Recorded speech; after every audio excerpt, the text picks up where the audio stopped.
Students, सो आज हम पढ़ेंगे function of tubule which is a part of human excretory system. ठीक है, तो यूरिन फॉर्मेशन में 3 प्रोसेसेस होते हैं, ये तो आपने पढ़ ही रखा है, अल्ट्राफिल्ट्रेशन, रीअब्जॉर्प्शन एंड सिक्रेशन। तो अल्ट्राफिल्ट्रेशन में क्या होता था?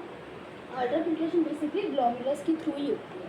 वो क्या करता था कि सारे सब्सटेंसेस को प्लाज्मा में से फिल्टर कर देता था, सिर्फ आरबीसी और प्रोटीन को छोड़ करके। ठीक है, तो अल्ट्राफिल्ट्रेशन क्या होता है? Plasma minus RBC plus protein in Bowman's capsule. Bowman's capsule में सिर्फ आरबीसी और प्रोटीन को छोड़ करके सारा प्लाज्मा का कंटेंट आ जाता है। आपके बोनस कैप्सूल में एक स्पेशल तरह की सेल प्रेजेंट होते हैं जिसे हम बोलते हैं पोडोसाइट्स। इन सेल्स के बीच में स्पेस प्रेजेंट होता है जिसको हम कहते हैं स्लिट पोर।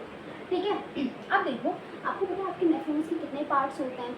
ये मालफिजन बॉडी है, ग्लोमेरुलस प्लस बोनस कैप्सूल, ये आपका पीसीटी है, ये ल्यूकोफाइन है जिसके 2 पार्ट्स होते हैं, डिसेंडिंग ल्यूकोफाइन और असेंडिंग ल्यूकोफाइन है। वासेक्टा भी होता है, वो हम काउंटर करंट मैकेनिज्म में देखेंगे। और पेरिट्यूबल कैपिलरीज भी होती है जो बेसिकली जो इन्फ्रेंट आर्टेरियोल है उसी की एक्सटेंशन होती है अराउंड ल्यूकोफाइन।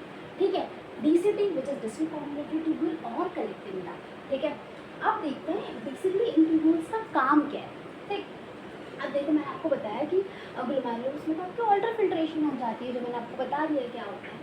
पीसीटी में क्या होता है? पहले बात तो ये क्वेश्चन पूछा जाता है कि पीसीटी किस टिश्यू से लाइन होती है? Simple cuboidal rush border epithelium. ये टिश्यू क्या करता है? सरफेस एरिया को बढ़ा देता है, क्योंकि पीसीटी के अंदर सबसे ज़्यादा रीअब्जॉर्प्शन होती है। अगर क्वेश्चन आता है मैक्सिमम रीअब्जॉर्प्शन कहाँ पे होती है, तो पीसीटी में होती है। 70 से 80% इलेक्ट्रोलाइट और आपका वाटर जो है यहाँ पे रीअब्जॉर्ब हो जाता है।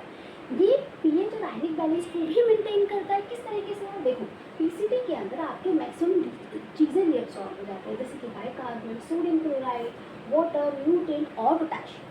तो पीएच बैलेंस को मेंटेन करने के लिए पेरिट्यूबुलर कैपिलरी से हाइड्रोजन आयन और अमोनिया आपके इन ट्यूब्यूल्स में चला जाता है। ठीक है, और ये जो बेसिकली यहाँ से रीअब्सॉर्ब हुई है ना, बाइकार्बोनेट, सोडियम क्लोराइड, वाटर और न्यूट्रिएंट वगैरह, ये भी आपका पेरिट्यूबुलर कैपिलरीज में चला जाता है, मतलब एक तरह से आपके ब्लड में वापस चला गया।